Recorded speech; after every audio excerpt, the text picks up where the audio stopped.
Now I'm very happy to introduce you all the faculty, Raju sir. ఆయన మనకి Telangana history and Telangana movement classes తీసుకోబోతున్నారు. So నాకు first Raju sir గురించి తెలిసినప్పుడు ఇలాంటి పదాలు నేను విన్నాను సార్ గురించి. స్టూడెంట్స్ ఎన్వైరన్మెంట్, క్లాస్ రూమ్ ఎన్వైరన్మెంట్ని ఎంతో ఆహ్లాదకరంగా, స్టూడెంట్స్ హ్యాపీగా నవ్వుతూ, హిస్టరీ అంటే స్టూడెంట్స్కి యూజువలీ బోర్ కొడుతుంది. సో అలా బోరింగ్ అనేది లేకుండా ఎంతో ఇంట్రెస్టింగ్గా కాన్సెప్ట్ని, స్టోరీస్ని అర్థమయ్యే విధంగా రాజు సార్ చెప్తారు అని నేను ఎంతోమంది నోటి నుంచి విన్నాను అనమాట. అండ్ ఆయనను కలిసిన తర్వాత కూడా నాకు సేమ్ అనుభూతి కలిగింది. సో ఎంతో ప్లెజెంట్ ఫేస్తో నవ్వుతూ ప్రశాంతంగా మాట్లాడిన పర్సన్. ఇలాంటి పర్సన్ హిస్టరీ టీచ్ చేయడానికి, మూమెంట్ టీచ్ చేయడానికి, స్టూడెంట్స్కి సబ్జెక్ట్ క్లారిటీ ఇవ్వడంలో ఎంతో బాగా చేస్తారని నమ్ముతున్నాను. So now I welcome Raju sir. So Raju sir, ఈయన మనకి ఇప్పుడు మన గ్రూప్ 1 ప్రోగ్రాంలో PCM ప్రిలిమ్స్ కమ్ మెయిన్స్ ప్రోగ్రాంలో ఫుల్ లెంత్ కోర్స్లో సార్ మనకి Telangana history as well as movement తీసుకోబోతున్నారు. సో ముందంతా మీరు రాజు సార్ మాటల్లో వినొచ్చు. Thank you madam. Hi students, this is Miriyal Raju, senior history faculty and Telangana movement. మొదటగా ప్రియమైన విద్యార్థులారా, మరి మన రక్షణ్ IAS అకాడమీ ఏదైతే హైదరాబాద్లో ఉన్నదో, మొదటగా ఈ వేదిక మీద నుంచి చైర్మన్ గారైన మమతా మేడం గారికి, మరియు రక్షణ్ అకాడమీ విద్యార్థులందరికీ శుభాకాంక్షలు. ఎందుకంటే అతి త్వరలో తెలంగాణ రాష్ట్రంలో, ఆంధ్రప్రదేశ్ రాష్ట్రంలో నూతన నోటిఫికేషన్లు రాబోతున్నాయి. Group 1, group 2 and other etcetera నోటిఫికేషన్లు. దీన్ని దృష్టిలో పెట్టుకొని మన రక్షణ్ IAS అకాడమీ చైర్మన్ గారు మమతా మేడం గారు తెలుగు రాష్ట్రాల్లో టాప్ మోస్ట్ ఫ్యాకల్టీని, విద్యార్థులకు న్యాయం చేసే విధంగా నిరుద్యోగులైనటువంటి వీళ్ళను ప్రభుత్వ ఉద్యోగులుగా మార్చాలనే ఒక కాన్సెప్ట్తో, ఒక లాంగ్ టర్మ్ దృష్టితో లాంచింగ్ చేయడం జరిగింది. మరి ఇలాంటి సమయంలో వీళ్ళందరిలో కూడా నేను భాగస్వామ్యం కావటం నా యొక్క అదృష్టం. నా ప్రియమైన విద్యార్థులారా, మరి ప్రస్తుతం తెలంగాణ హిస్టరీ, తెలంగాణ మూమెంట్కి సంబంధించి ఆ సిలబస్ ఏంటి, దాని వివరాలు ఏందనేది కొన్ని టెక్నిక్స్ మీకు తెలియజేస్తూ ఈ చిన్న వీడియోని చేయడం జరుగుతుంది. మరి ఇందులో సెకండ్ పేపర్లో మనకు తెలంగాణ సంబంధించి history and culture heritage of Telangana, ఇది సెకండ్ పేపర్లో సెకండ్ భాగంలో ఉంటుంది. మరి దీనికి సంబంధించి ప్రిలిమ్స్లో కూడా మనకు 12 నుంచి 13 మార్కులు వచ్చే అవకాశం ఉంది. అదేవిధంగా ఇంక్లూడింగ్ ఇండియన్ హిస్టరీ కలిపితే ఎక్కువగా వస్తాయి. మరి నేను తెలంగాణ హిస్టరీ గురించి మాట్లాడుతున్నాను కాబట్టి మరి ఇందులో ఉన్న సిలబస్లో మనం గమనిస్తే చూడండి, మీ కళ్ళ ముందు సిలబస్ కనబడుతుంది. History and culture of ancient Telangana, that ఈ శాతవాహన ఇక్ష్వాకుల నుండి and Vishnukundinas, rise and growth of Jainism and Buddhism, socio cultural conditions, languages, literature, art and architecture. ఇట్లా మొదటి భాగంలో మనకి ఇవ్వడం జరిగింది. మిడివల్లో మనకు Telangana and emergence of composite culture, Kakatiyas and Velama kingdoms and their contribution to social cultural development, literature, music, dance, art and architecture. తర్వాత కుతుబ్ షాయిల గురించి ఇచ్చా. అంటే ఎనిషియంట్ హిస్టరీ గురించి ఒక భాగం, మిడివల్ గురించి ఒక భాగం ఇవ్వడం అనేది జరిగింది. థర్డ్ పార్ట్లో మోడర్న్లో అసఫ్ జాయిల గురించి ఇచ్చాడు. ఈ సిలబస్ గురించి మనందరికీ చాలామందికి అవగాహన ఉంటుంది, కానీ మన సార్ ఎలా చదవాలి, మరి ఇక్కడ 50 మార్కుల ప్రశ్నాపత్రం మనకు కనబడుతుంది. దాన్ని ఎలా చదవాలనేది మనకు చాలామంది విద్యార్థులకు, కొత్తగా వచ్చే విద్యార్థులు కానీ, గతంలో రాసి కొంతవరకు అవగాహన ఉన్నటువంటి విద్యార్థులు కానీ నేను ఒకటే చెప్తున్నాను, ఎవరైతే మన రక్షణ్ అకాడమీకి ఒక నమ్మకంతో వచ్చి మీరు కూర్చున్నారో, ఇక్కడ మీరు కూర్చున్నట్టు కాదు, మేము ఎగ్జామ్ రాసినట్టు. మీరు పాస్ అయితే మేము పాస్ అయినట్టు, మీకు ఉద్యోగం వస్తే మాకు ఉద్యోగం వచ్చినట్టు.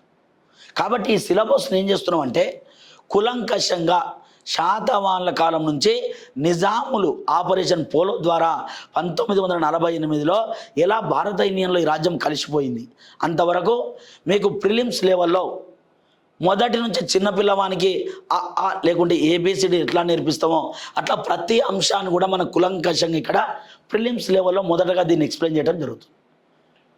ఒక 10 గంటలు కాదు, 15 గంటలు ఎక్కువైనా సరే సబ్జెక్టును కులంకషంగా మీకు చెప్పటం.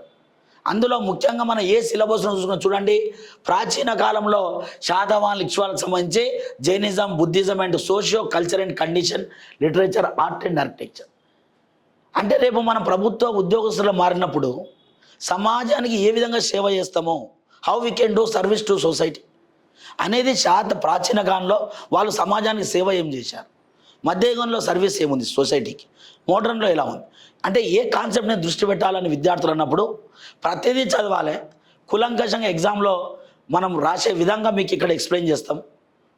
మరి అందువల్ల ముఖ్యంగా ఆనాడు రాజులు కానీ వాళ్ళ ఆర్థిక సామాజిక అంశాల్లో సమాజానికి ఎలా సేవ చేశారో దాన్ని కులంకషంగా మనం ఇక్కడ చెప్పడం జరుగుతుంది. అందుకే ఆనాటి నుంచి ఇక్కడి వరకు వాళ్ళ నిర్మాణాలు, లిటరేచర్ సాహిత్యం సంబంధించిన అంశాలు, లేదా బుద్ధిజం జైనిజం సంబంధించినవి, వీటి మీద ఎక్కువ అడుగుతాడు. కాబట్టి అవన్నీ కూడా మన కులంకషంగా మన రక్షణ్ అకాడమీలో ఈచ్ అండ్ ఎవరీ పాయింట్ ప్రతిదీ కూడా క్లాస్ రూమ్లో మీకు క్లియర్గా మొదటగా ఎక్స్ప్లెయిన్ చేస్తూ దానికి సంబంధించిన మెటీరియల్ మీకు ఇవ్వటం, అది ఆ ప్రిలిమ్స్ ఓరియంటేషన్ ప్రిలిమ్స్లో అత్యధిక గరిష్ట మార్కులు సాధించి ఎలా సక్సెస్ కావాలని ఇక్కడ మీకు నేర్పిస్తాం. నెంబర్ 2, ఇదే సిలబస్ మీద మనకు సంబంధించి మెయిన్స్లో గతంలో ప్రీవియస్ క్వశ్చన్స్ ఎలా అడిగాడు, భవిష్యత్తులో అడిగే అవకాశం ఎలా ఉంది, ఎక్స్పెక్టెడ్ క్వశ్చన్స్ కూడా క్లాస్ రూమ్లోనే క్వశ్చన్ అండ్ ఆన్సర్స్ మీకు డీటెయిల్గా రాయించడం జరుగుతుంది. చాలామంది మనం రాసేటప్పుడు సార్ మనకు ప్రిలిమ్స్ వచ్చింది కానీ మెయిన్స్ రాసేటప్పుడు మరి ఎలా రాయాలి, ప్రిలిమ్స్ మీకు క్వాలిఫై అయినామంటే మెయిన్స్ అనేది చాలా సింపుల్. చాలామందికి అపోహ ఉంటుంది, సార్ మెయిన్స్ క్వాలిఫై అవుతామా కాదా, సార్ మాకు మార్కులు ఎక్కువగా వస్తాయా రావు. గ్రూప్ 2 జాబ్ సాధించడం ఎంత కష్టమో గ్రూప్ 1 సాధించడం అంతకన్నా ఈజీ. కానీ దానికి టెక్నిక్ తెలవాలి. మనం బైక్ నడిపేటప్పుడు స్టార్టింగ్లో బైక్ ఎక్కి నడపాలంటే చాలా భయపడతాం, కానీ వచ్చిన తర్వాత చేతులు విడిచిపెట్టి ఎలా నడపాలో ఆలోచిస్తాం. అలా చేతులు విడిచిపెట్టి ఎలా బైక్ నడపాలని ఆలోచిస్తారో ఇక్కడ కూడా ఈ మన రక్షణ్ అకాడమీలో మనం ఏం చేస్తామంటే మీరు ఒక ఆత్మవిశ్వాసంతో, ఒక పట్టుదలతో, నాకు జాబ్ వచ్చినట్టే అన్న ఆలోచనతో ఎగ్జామ్ సెంటర్కి అడుగుపెట్టి మీరు ఎగ్జామ్ రాసి వచ్చే విధంగా చర్యలు తీసుకునే బాధ్యత మాది. కాబట్టి ఇక్కడ మనకు ప్రాచీన కాలంలో శాతవాహనుల నుంచి మొత్తం టోటల్గా అసఫ్జాయిల వరకు ఇక్కడ అడగటం అనేది మనం చూస్తూ ఉన్నాం. సో ఈ విధంగా మరి 4th పాయింట్లో కూడా socio culture awaking in Telangana, Andhra, Saraswata Parishad, literature and library moment, ఇవన్నీ కూడా మనకు నిజాం కాలంలో జరుగుతాయి. లైబ్రరీ మూమెంట్ కానీ, ఆది హిందూ మూమెంట్ కానీ, ముల్కీ మూమెంట్లు కానీ, సోషియో ప్రాబ్లమ్స్, బాండెడ్ లేబర్ అంటే వెట్టి చాకిరి, దేవదాసి, జోగిని, మాతాంగి, బాల్య వివాహాలు, సో మెనీ ఉంటాయి. వాటికి సంబంధించిన చట్టాలు అవి ఎందుకు స్టార్ట్ అయినాయి, దాని ఇంపాక్ట్ సొసైటీ మీద ఎలా ఉంది, దాని నిర్మూలనకు ప్రభుత్వం తీసుకున్న చర్యలేంది, ఇవన్నీ కూడా చూడండి మన social problems during the Nizam government period. So ఇవన్నీ కూడా ప్రతిదీ కూడా మీకు దీనికి సంబంధించి కులంకషంగా వివరణ ఇవ్వటం జరుగుతుంది. సో నెక్స్ట్ అదేవిధంగా మరొక అంశం లాస్ట్లో people's movement against the Nizam's rule, Adivasi revolt, Ramji Gond and Komaram Bheem, Telangana peasant arm struggle movement, role of Andhra Mahasabha and communist Majlis Ittehadul Muslimeen party, Razakars and Qasim Razvi, police action and end of the Nizam rules. అంటే నిజాం కాలంలో దీనికి సంబంధించి టోటల్గా ఇక 1948 వరకు చూడండి. ఇక్కడ చాలా నిజాం రూల్లో మన కొమరం భీమ్ జల్ జంగల్ జమీన్ మావే నాట్ మహారాజ్ నినాదం ఇచ్చిండు, ఆదివాసీ హక్కుల కోసం పోరాటం చేసిండు. ఈ భూమి మనదిరా, ఈ భుక్తి మనదిరా, పలుగు మనది పారమనది. అంటే ఆనాటి ప్రజల కష్టాలు కడగన్లు బ్రిటిష్ వారిని ఎదిరించడం, నిజాములను ఎదిరించడం, నిజాం పోలీసులను ఎదిరించడం, రజాకార్ను ఎదిరించడం, తెలంగాణ ప్రజల కడగన్లను తూర్చడమే లక్ష్యంగా ఏర్పడిన కమ్యూనిస్టు పార్టీ ఎలా ఏర్పడింది, ఇవన్నీ కూడా అంశాలు, రకరకాల అంశాలు ఉంటాయి. మనం ఏది వదిలిపెట్టడానికి కాదు, ఇది మన ఇంట్లో జరిగిన మన కళ్ళ ముందు జరిగిన సంఘటనలు ఇవన్నీ. కానీ వీటిని నేర్చుకోవటంలో విద్యార్థికి ఆతృత ఎక్కువ ఉంటుంది. ఏం జరిగింది గతంలో ఏదైతే జరిగిందో దాన్ని ఎక్స్ప్లెనేషన్ చేస్తూ మీ కళ్ళ కట్టినట్టు చెప్పడమే మా యొక్క ఉద్దేశం. కాబట్టి ఇవన్నీ మనకు 50 మార్కులు. ఇది దీనికి సంబంధించి ప్రిలిమ్స్లో కానీ ఇటు మెయిన్స్లో కానీ, ప్రిలిమ్స్ ఓరియంటేషన్లో మొదటగా మీకు సబ్జెక్ట్ నేర్పించడం, సబ్జెక్టు వచ్చిన తర్వాత దాని క్వశ్చన్లు మోడల్ క్వశ్చన్లు అడిగితే ఎలా రాయటం అనేది మీకు ఇక్కడ ఎక్స్ప్లెయిన్ చేస్తాం. మొదటగా క్వశ్చన్ అండ్ ఆన్సర్ ఇస్తాడు, ఇచ్చినప్పుడు ఇంట్రొడక్షన్ ఎలా ఉండాలి, కాంటెంట్ ఎలా రాయాలి, మరి కన్క్లూజన్ ఎలా ఉండాలి, హ్యాండ్ రైటింగ్ ఏముండాలి, భావాన్ని ఎట్లా వ్యక్తీకరించాలి అనేది ఇవన్నీ కూడా మనం ఎక్స్ప్లెయిన్ చేయడం అనేది జరుగుతుంది. So dear students, you should remember, Telugu రాష్ట్రాల్లో నెంబర్ 1 ఇన్స్టిట్యూట్గా రక్షణ్ ఐఏఎస్ అకాడమీని మీ ముందు ఉంచి ఈ ఇన్స్టిట్యూట్ తరపున మీకందరికీ అత్యధిక మార్కులు తెప్పించి ప్రభుత్వ ఉద్యోగం సాధించే విధంగా మేము బాధ్యత తీసుకుంటాం. తెలంగాణ హిస్టరీ మూమెంట్ తరపున మిరియాల రాస్తాను. నేను గతంలో 22 సంవత్సరాల ఎక్స్పీరియన్స్తో నేను మీకు ప్రతిదీ కూడా చెప్పడం జరుగుతుంది. కాబట్టి పూర్తిగా కళ్ళగట్టిన మీకు నేర్పించి ఉద్యోగాలుగా మారుస్తాం. కాబట్టి ఈ సిలబస్ మీద మీకు పూర్తిగా అవగాహన రావటం, నేర్చుకోవడం అనేది ఇక్కడ మీకు పూర్తిగా నేర్పిస్తాం. ప్రతిదీ ప్రాక్టీస్ చేయించి మిమ్మల్ని ఎగ్జామ్కి పంపిస్తాం. మరి అదేవిధంగా మనకు సంబంధించి మూమెంట్కు 6th పేపర్లో తెలంగాణ మూమెంట్ స్టేట్ ఫార్మేషన్, ఇందులో మళ్ళీ 3 భాగాలు. The idea of Telangana, mobilization phase, తర్వాత last one towards formation of the state. అంటే ఇందులో 1948 నుంచి 1970 వరకు మొదటి దశ, 1971 నుంచి 1990 వరకు సెకండ్ ఫేజ్, 1991 నుంచి 2014 వరకు మరొకటి. చూడండి, ఫస్ట్ ఫేజ్లో historical background Telangana as a distinctive cultural unit in Hyderabad princely state, it's geographical, cultural, social, political and economic features, people of Telangana, caste, tribe, religion, art and craft, languages and also face festivals and important places in Telangana.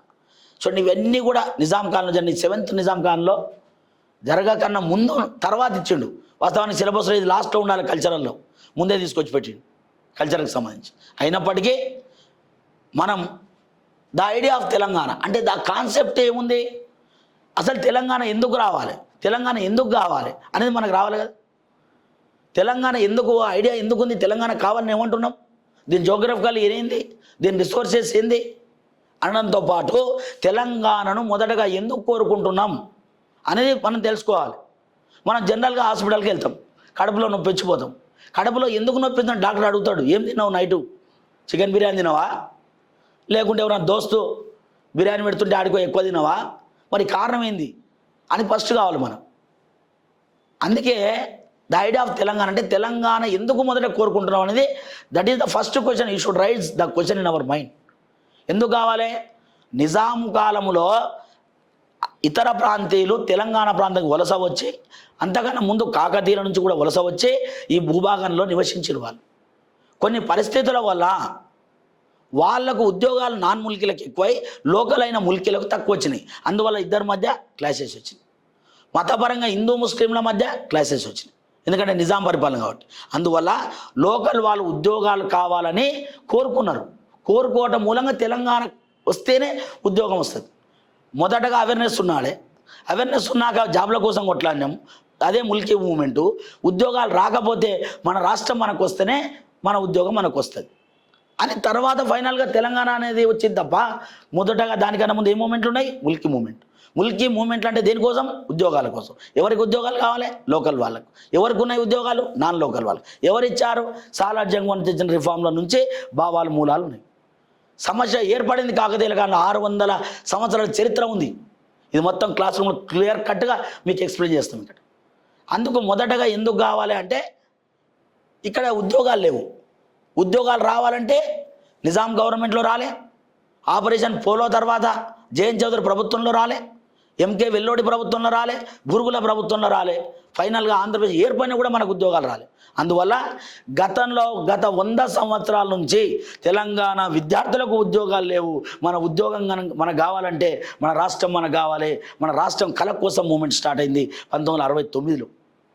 చూడండి, అంటే ఇందులో ఏముంది, idea of Telangana ఎందుకు కావాలంటే cultural పార్ట్తో పాటు Hyderabad state ఎలా ఏర్పడింది, అందులో ఉద్యోగాల కోసం 1952లో నాన్ ముల్కీ లేదా ముల్కీ మూమెంట్ ఎలా ఏర్పడింది, తర్వాత after Fazal Ali commission SRC first SRC వచ్చిన తర్వాత ఫస్ట్ ఎస్ఆర్సీ ఏం చెప్పింది, డాక్టర్ బిఆర్ అంబేద్కర్ చిన్న రాష్ట్రం అభిప్రాయం ఏం చెప్పాడు, later after formation of the Andhra Pradesh 1956 November 1st according to gentleman agreement, what were the injustice happened for Telangana. Andhra Pradesh ఏర్పడిన 12 ఏళ్లలో పెద్ద మనసుల ఒప్పందంలో 14 అంశాలు రాసుకున్నాం. ఆంధ్రాను తెలంగాణను ఇష్టపడితే కలపాలి, బలవంతంగా పెళ్లి చేసిండ్రు. సంసారం ఉంటుందా, ఉండదు. మనసు ఒకంతోనే ఉంది, ప్రేమ ఇంకోటి దగ్గర ఉంటుందా అమ్మ, ఉండదు. అందువల్ల 12 ఏళ్లలో కూడా ఇంజస్టిస్ హ్యాపింది. నీళ్లు నిధులు నియామకాలు నష్టం జరిగింది, ఉద్యోగాలు పోయినాయి, నీళ్లు పోయినాయి, ఫండ్స్ పోయినాయి. ఇంకెందుకు మనం బతికి డాష్ అంటే మనకు తెలివి ఉండాలి. అప్పుడు ఇంజస్టిస్ జరిగిన తర్వాత ఓహో ఇట్లాంటి ఇంజస్టిస్ జరిగిందా అని ఆంధ్రప్రదేశ్ రాష్ట్రం ఏర్పడిన తర్వాత మనము 14 అంశాలు పెద్ద మనసులో ఒప్పందంలో 1956లో ఏర్పాటు చేసుకున్నాం. ఆ 14 అంశాలు ఒకటింది లోకల్ లేదా స్థానికుడు అంటే ఎవరు, అంటే 12 ఏళ్ళు ఇక్కడ ఉండాలి. మరి 56లో వచ్చి 12 ఏళ్ళు దొంగ ములికి సర్టిఫికేట్లు తీసుకొని ఇక్కడికి వచ్చి ఉద్యోగాలు పొందితే ఆ 12 ఏళ్ళు కలిపితే 1956కు 1968 వస్తుంది. మరి వచ్చినప్పుడు ఏమవుతారు? అక్రమంగా వచ్చిన వాళ్ళు సక్రమైనరు, ఫేక్ ములికి సర్టిఫికేట్ ఇచ్చిన వాళ్ళు ఉద్యోగం పొందిన వాళ్ళు సక్రమైనరు. ఇంకా న్యాయం జరుగుతుందా? అందరూ ఒకటైతారు అప్పుడు 68లా. All are equal. మరి అందరు ఈక్వల్ అయితే తెలంగాణకు న్యాయం ఎప్పుడు జరుగుతుంది అని 1968లో ఈ ముల్కీలుగా మారుతారు కాబట్టి దాన్ని వ్యతిరేకిస్తూ 69లో ఉద్యమం వచ్చింది. అది గుర్తుంచుకోవాలి. సో అట్లా మొదటి ఫేస్లో ఉంటుంది నాన్న. కాబట్టి ఇవన్నీ ఒక్క రోజులో అయిపోయేది కాదు. ప్రతి టాపిక్ను మనం చేయాలి. ప్రతి టాపిక్ను మనం పూర్తిగా కులంకషంగా మూలాల నుంచి పట్టాలి. చెట్టు కాండం కాదు నరికేది, మూలాలు నరకాలి. We can cut the roots of the tree. అక్కడి నుంచి నేర్చుకుంటే చదువు వస్తుంది, ఉద్యోగం వస్తుంది. పైన ఎడ్డింగ్ అవుతే రాదు. అది ఎక్కడ నేర్పిస్తాం? మన రక్షణ అకాడమీలో చైర్మన్ మేడం గారి ఆధ్వర్యంలో పూర్తిగా మీకు సిలబస్ మీద అవగాహన ఇవ్వటం, దాని ప్రతి పాయింట్ ఎలా పూర్తిగా ఎక్స్ప్లెయిన్ చేయటం, దాని మీద భిన్నమైన క్వశ్చన్లు గతంలో మెయిన్స్ రూపంలో ఎట్లా వచ్చాయి, భవిష్యత్తులో ఎట్లా అడుగుతాడు, ఎలా అడిగితే మనం ఎలా రాయాలనేది తెలుగు రాష్ట్రాల్లో నెంబర్ 1 ఇన్స్టిట్యూట్ రక్షణ అకాడమీలో మీకు పూర్తిగా నేర్పించడం జరుగుతుంది. ఓకే స్టూడెంట్స్, మరి ఈ పార్ట్ తర్వాత సెకండ్ పార్ట్లో ఏమైంది? The mobilisation phase 1971 to up to 1990. Mobilisation idea ఉంది, మరి ఎవరు సపోర్ట్ చేయాలి? మన ఇద్దరం మాట్లాడుకుంటే అయిద్దా? తెలంగాణ రావాలని ఉంది, ఎవరికి ఇవ్వాలి? We should send the concept at a grass root, at village level, గ్రామ స్థాయి వరకు అమ్మలను, అక్కలను, పేదలను, బడుగు బలహీన వర్గాలను కలిసి జతగట్టాలంటే ఊకే అవుతుందా? కవులు, కళాకారులు, పండితులు, మేధావులు, విద్యార్థులు, మీలాంటి మహానుభావులు అందరు జత కూడాలి. మొబిలైజేషన్ కావాలి, జనాలు ఉండాలి, అందరు గాల్చే ఒక కాన్సెప్ట్ జెండా ఎంచుకోవాలి. అప్పుడు 69 ఉద్యమం తర్వాత ఇప్పుడు మనకు కవులు, కళాకారులు మొదటగా ఇక విప్లవ గీతాలు లాగా ఇక్కడ మన తెలంగాణ సమస్యలను పాటల రూపంలో వచ్చింది. ఈ టైంలోనే మనం గమనిస్తే ఒక గద్దరన్న, ఒక విమలక్క, రసమయ్య బాలకిషన్, గోరేటి వెంకన్న, ఎందరో మహానుభావులు పాట రూపంలో తెలంగాణ పదాలను, తెలంగాణ సమస్యలను పాట రూపంలో చెప్పారు. చూడండి, పొడుస్తున్న పొద్దు మీద నడుస్తున్న కాలమా, పోరు తెలంగాణమా, కోట్లాది ప్రాణమా, మా భూములు మాకేవని పోరు తెలంగాణమా అంటూ పాట రూపంలో వాడినిగా. పాట రూపం అంటే రోమాలు రిక్క ఉడసాలిగా, ఓహో ఇన్ని సమస్యలు ఉన్నాయా, ఇంత దోపిడీ జరిగిందా అనేది 69 ఉద్యమం తర్వాత తెలంగాణ రాలే. తర్వాత అనేక రకాల సమస్యలు, ఎందుకు ముల్కీ మూమెంట్స్, కోర్టు జడ్జిమెంట్లు వచ్చినాయి. 69 ఉద్యమంలో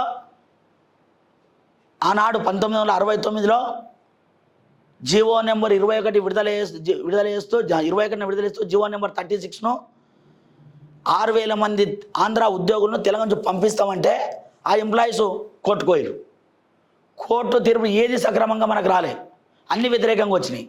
అందువల్ల విద్యార్థులు నష్టపోయారు, అదేవిధంగా చనిపోవడం జరిగింది, ఆత్మ పరిత్యాగం చేయడం జరిగింది. అందువల్ల ఏమైంది, ఇక వారి విద్యార్థులు అనుకున్న తెలంగాణ రాలే, ఉద్యోగం రాలే, మన భవిష్యత్తు ఏంది? చదువుకున్న విద్యార్థులు మనం పట్టాల్సింది పెన్ను కాదు, గన్ను అందుకున్నారు. ఒక ఆర్ఎస్ఐ విద్యార్థులు వరంగల్, ఉస్మాన్ యూనివర్సిటీ విద్యార్థులు, నిజాం కాలేజ్ విద్యార్థులు, మేధావులైన విద్యార్థులే పెన్ను పక్కన పెట్టిండ్రు. సమాధానం గన్ను పట్టుకోవాలి, అడవికి వెళ్ళిండ్రు. ప్రభుత్వం మీద దాడులు చేయటం, అధికారులను చంపడం, సమాజంలో మార్పులు తీసుకురావడం కోసం వాళ్ళ ప్రాణాలు ఇచ్చిండ్రు. అందులో భాగంగా వీళ్ళు అడవికి వెళ్ళి మారినటువంటి ఉద్యమమే Naxalism, the rise of spread and Naxalism movement. Naxalism ఎందుకు వచ్చింది? తినడానికి తిండి లేదు, తాగడానికి నీళ్ళు లేదు, గ్రామీణ ప్రాంతంలో వ్యవసాయంలో భూములు ఎండిపోతున్నాయి, రైతు ఆత్మహత్యలు జరుగుతున్నాయి. 79% వాడుతున్న గోదావరమ్మ ఒక చుక్క నీటిని ఒడిచిపట్టి తెలంగాణ బీడు భూములకు నీరు అందించాలి ఆంధ్రప్రదేశ్ రాజకీయ నాయకులు.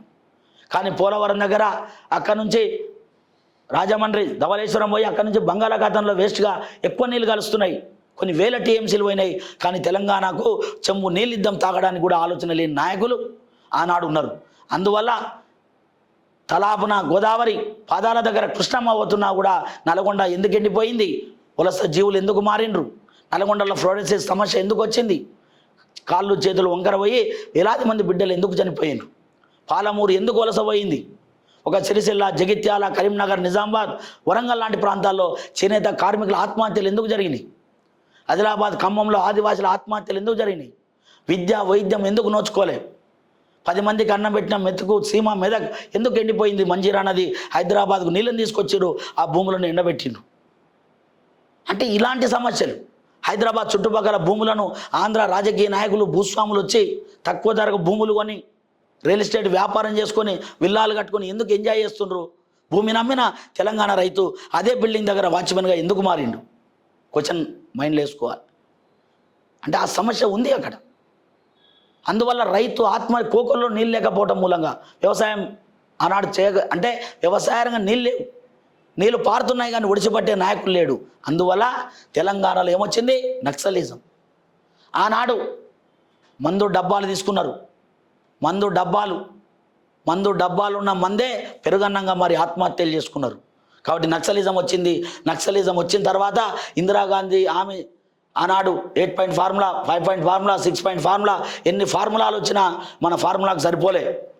తర్వాత 90లో LPG system, liberalisation, private globalisation ఎన్ని వచ్చినా కూడా తెలంగాణ బతుకుల్లో మార్పు రాలే. ఇది 2వ ఫేజ్లో ఇచ్చింది ఆయన. ఇక 3rd ఫేజ్లో టువర్డ్స్ ఫార్మేషన్ ఆఫ్ తెలంగాణ. అంటే మొదటగా ఐడియా వచ్చింది, తర్వాత జత కట్టినాం, ఉద్యమం చేయాలి. అప్పుడు కేసీఆర్ ఎంటర్ అయింది. మనం కూడా గ్రూప్ 1 సాధించాలి. ఉట్టిగానే బ్యాగ్ చదువుకొని వస్తారు హైదరాబాద్కు. ఎందుకు వచ్చారు? ఐడియా రావాలి మీకు. నేనేం కావాలి? What about your future? You can decide yourself. You are the architecture to your future. అప్పుడు నీకు ఐడియా రావాలి. ఓహో, రక్షణ అకాడమీలో బ్రహ్మాండమైన కోచింగ్ ఉంది, రాస్తారు, చరిత్ర వినాలి, మీ చరిత్ర మార్చుకోవాలి, నేను రాసిన రాత నీ తలరాతను మార్వాలి అని బ్యాగ్ చదువుకొని వచ్చిన వీడికి ఐడియా వచ్చింది. తర్వాత జతగట్టాలి, నీవు నేను జతగట్టి సబ్జెక్ట్ నేర్చుకోవాలి. నేర్చుకున్న తర్వాత సక్సెస్ వస్తుంది. అందుకే 3rd ఫేజ్ ఏంది? Towards formation of Telangana. Telangana ఏర్పాటుకు దారిసిన పరిస్థితి లేదు. ఒక్కరు కాదు, సబ్బండ వర్గాలు, రైతులు, డాక్టర్లు, ఇంజనీర్లు, అదేవిధంగా విద్యార్థులు, అదేవిధంగా మేధావులు, కవులు, కళాకారులు, పండితులు, మహిళలు ప్రతి ఒక్కరు కూడా కలిసి వచ్చి 1991 తర్వాత ఈ విధంగా చంద్రబాబు నాయుడు ప్రభుత్వం కానీ, రోషయ్య ప్రభుత్వం, ఆనాడు వచ్చిన వైఎస్ఆర్ ప్రభుత్వం కానీ, రోషయ్య ప్రభుత్వం కానీ, తర్వాత వచ్చిన కిరణ్ కుమార్ ప్రభుత్వంలో మరి ఏమేం జరిగింది? 2001 కన్నా ముందు అంటే 1991, 2001 మధ్య మేధావులు జరిగిన చర్చలేంది? జయశంకర్ సార్ కానీ, లేదా అదేవిధంగా విఠల్ కానీ, అదేవిధంగా ఇతరాంతర మేధావులు కోదండరామ్ సార్ కానీ, అదేవిధంగా రకరకాల కులాలు మతాలకు అనుగుణంగా అందరూ అతీతంగా వచ్చి స్వచ్ఛందంగా కుల సంఘాలు రాజకీయ సభలు ఏర్పాటు చేసుకొని జతగట్టి 2001లో ఏర్పడిన టీఆర్ఎస్కు మద్దతు ఇస్తూ తన ప్రాణాన్ని పలంగా పెట్టి ఉద్యమాన్ని ముందుకు తీసుకుపోయినటువంటి వ్యక్తి ఉద్యమాన్ని ఎలా తీసుకురావాలనుకుని ఆ రోజు చెప్పి కూడా అందరినీ కలుపుకొని ఉద్యమ బాటలు వేసింది. ఇంకా తర్వాత ప్రభుత్వాలు మారినాయి. ఆ ప్రభుత్వాల గురించి మనకు అక్కర్లే. ఏ ప్రభుత్వం వచ్చినా కూడా ప్రజా సంక్షేమం కోసం కృషి చేస్తుంది. అందువల్ల ఇక్కడ 2001 నుంచి టీఆర్ఎస్ అనేది కీలకమైన పాత్ర పోషించి శ్రీకృష్ణ కమిటీ కానీ, ప్రణబ్ ముఖర్జీ కమిటీ కానీ, లేదా రకరకాలుగా వచ్చినటువంటి కమిటీలు, కమిషన్లు కానీ అవి ఏం తీర్పులు ఇచ్చినాయి, ఎప్పుడు ఏర్పాటు చేసినారు, ఏ ప్రభుత్వం ఏర్పాటు చేసింది, దాని ఉద్దేశం ఏంది, ఇవన్నీ మనం తెలుసుకోవాలి లేటర్ ఫేజ్లో. దాంతో యూపీఏ ప్రభుత్వం దిగి వచ్చి 2014లో మనకు తెలంగాణ ఇవ్వటం అనేది జరిగింది. అంటే ఇక్కడ ముఖ్యమైన భూమిక ఏంది? కాంగ్రెస్ పార్టీ సెంట్రల్లో ఉండి స్టేట్లో టీఆర్ఎస్ ప్రతిపక్ష పార్టీగా తెలంగాణలో ఉండి కొట్లాడి ఈ రెండింటి కలయిక వల్ల తెలంగాణ రావడం అనేది సాధ్యమైంది. అంటే ఆ పాయింట్స్ అన్ని ఇందులో మనం డిస్కషన్ చేయాలి. ఈ విధంగా యూపీఏ గవర్నమెంట్ తీసుకున్న నిర్ణయాలు అమోఘమైనవి. సోనియా గాంధీ ధైర్య సాహసవంతురాలిగా నేను ఇస్తున్నా తెలంగాణ అని ఆనాడు కేంద్ర పార్లమెంటులో బిల్లు ఆమోదించడం, అంతకన్నా ముందు సిడబ్ల్యూసీ కమిటీ ఆమోదించడం, ఇవన్నీ జరిగినాయి. కాబట్టి ప్రతిదీ కూడా నాన్న మీకు ఏం చెప్తున్నా అంటే ఈ రక్షణ అకాడమీలో ఏదైతే మేడం గారి ఆధ్వర్యంలో ప్రతి అంశాన్ని తెలంగాణ హిస్టరీ, తెలంగాణ మూమెంట్ పూర్తిగా మీకు మొదటగా సిలబస్ ఎక్స్ప్లెయిన్ చేస్తాం. మీకు అవగాహన వస్తుంది కదా. వచ్చిన తర్వాత ఏం చేయాలి, ప్రిలిమ్స్కు దాన్ని ఎట్లా క్వశ్చన్లు అడుగుతాడు, మెయిన్స్కి ఎట్లా అడుగుతాడు, ప్రిలిమ్స్ ఓరియంటేషన్ గతంలో వచ్చిన ప్రశ్నలు ఏంది, ఎలా అడిగేది అనేది మనం ఎక్స్ప్లెయిన్ చేస్తాం, ఇక్కడ డిస్కషన్ చేస్తాం. మరి మెయిన్ ఓరియంటేషన్లో ప్రతి టాపిక్లో ఏ మోడల్ క్వశ్చన్ అడిగిండు, ఎట్లా రాయాలి, భవిష్యత్తులో ఎట్లా వచ్చే అవకాశం డిస్కషన్ చేస్తాం. దాంతో పాటు ఇక్కడ ప్రిలిమ్స్ చెప్పిన తర్వాత మీకు ఒక 2 క్వశ్చన్లు మీకు నేనే క్వశ్చన్లు ఇచ్చి స్వయంగా నా దగ్గర కూర్చోబెట్టుకొని క్లాస్ రూమ్లో ఆ మొత్తం నేనే రాయిస్తాను మీకు. దాని మీద ఎలా రాయాలని అవగాహన వస్తుంది కదా, ఇంకా తిరుగుండదుగా. దానికి తోడు 1-2 క్వశ్చన్లు మీకు ఇచ్చి ఇంటి దగ్గర రాసుకోమని కూడా చెప్తా హోంవర్క్. వచ్చిన తర్వాత మీ ముందే కరెక్షన్ చేసి ఈ మిస్టేక్ ఉంది, ఇది రాయొద్దు, ఇది రాయండి, అడిగిన క్వశ్చన్కి ఇది రాస్తే అన్నిటికన్నా ఎఫెక్టివ్గా ఉంటుంది అని నేర్పించిన తర్వాత మీరు నేర్చుకోరా? ఎందుకు నేర్చుకోరు? ఇంకా దాంతోపాటు ఈ హిస్టరీకి సంబంధించి ఇన్స్టిట్యూట్లో కూడా ప్రతిరోజు ఈ యాక్టివిటీ జరుగుతూ end of the weekend day రోజు ఆ వీక్లో మొత్తం ఏదైతే జరిగిందో దాని మీద ఒక టెస్ట్ కూడా కండక్ట్ చేయడం జరుగుతుంది. నెక్స్ట్ 3వది దానికి సంబంధించిన రిలేటెడ్ మెటీరియల్ కూడా మీకు అందరికీ ఇవ్వడం జరుగుతుంది. దాంతో మీ తల్లిదండ్రులు మిమ్మల్ని ఏ ఆలోచన చేసి రక్షణ అకాడమీకి పంపారో దాన్ని నెరవేర్చడం మా బాధ్యత. మీరు మీ తల్లిదండ్రులకు ఎలాంటి వారో మాకు కూడా అట్లాంటి వారే కాబట్టి మీ చేత మీ భవిష్యత్తును తీర్చిదిద్దటమే మా సంస్థ ముఖ్య ఉద్దేశం. ముఖ్యంగా తెలంగాణ చరిత్ర ఉద్యమం గురించి మీరు మర్చిపోండి. నాకెంత తెలివి ఉందో, నాకు ఈ సబ్జెక్ట్ అంతవరకు ఉందో అంతవరకు మీకు ఇస్తా, మీ చేత ప్రాక్టీస్ చేస్తా, పూర్తిగా మీకు 100% న్యాయం జరుగుతుందని నేను కోరుకుంటూ రక్షణ్ అకాడమీ తరఫున మమతా మేడం గారి తరఫున మీకు అందరికీ ముందుగా అడ్వాన్స్ శుభాకాంక్షలు చెబుతూ మళ్ళీ క్లాస్ రూమ్లో కలుద్దాం. Thank you all of you. Thank you so much sir. అసలు స్టూడెంట్ ప్రిపరేషన్లో ఎంతో important segment knowing the syllabus. అలాంటి సిలబస్నే ప్రతి ఒక్క వర్డ్ చెప్తూ ఇప్పటికే ఒక చిన్న షార్ట్ సైజ్ హిస్టరీ క్లాస్ లాగా మీకు చెప్పేశారు రాజు సార్. సో దీన్ని బట్టి మనందరికి ఒక ఎంతో నమ్మకం కూడా ఏర్పడింది. సిలబస్నే ఇంత బాగా చెప్తున్నారంటే ఇంకా క్లాసెస్ ఏ రకంగా ఉండబోతున్నాయి, క్లాస్ రూమ్లో ఎన్ని పాటలు పాడబోతున్నారు సార్, ఇంకా ఎలాంటి ఎగ్జాంపుల్స్ ఇవ్వబోతున్నారు. At the same time sir మిమ్మల్ని ఎంతో మోటివేట్ చేస్తున్నారు. ప్రిపరేషన్తో పాటు ఒక ఫ్యాకల్టీ మోటివేషన్ అనేది మీకు ఎంతో ప్రాధాన్యత వహిస్తుంది అనమాట ప్రిపరేషన్లో. సో రాజు సార్ మాటలో నేను ఇప్పుడే చూశాను, చాలా చాలా బాగా చెప్పారు. So I'm very happy Raju sir, మీరు మన రక్షణ అకాడమీలో పార్ట్ అయినందుకు I'm very very happy. So students అందరూ లైక్ మనం చేసే ఎఫర్ట్స్ అన్నిటిని గ్రహించాలి, పేరెంట్స్ కూడా తెలుసుకొని మనం ఎలాంటి ఫీచర్స్ ఇవ్వబోతున్నామో అన్ని ప్రాపర్గా తెలుసుకొని మీకు హెల్ప్ అవుతుంది అనుకుంటే కనుక తప్పకుండా మీరు మన ప్రోగ్రాంలో జాయిన్ అవ్వచ్చు. ఇంకేమైనా డౌట్స్ ఉంటే 9059190571 నెంబర్కి మాత్రం మీరు కాల్ చేయగలరు. Sir thank you so much sir.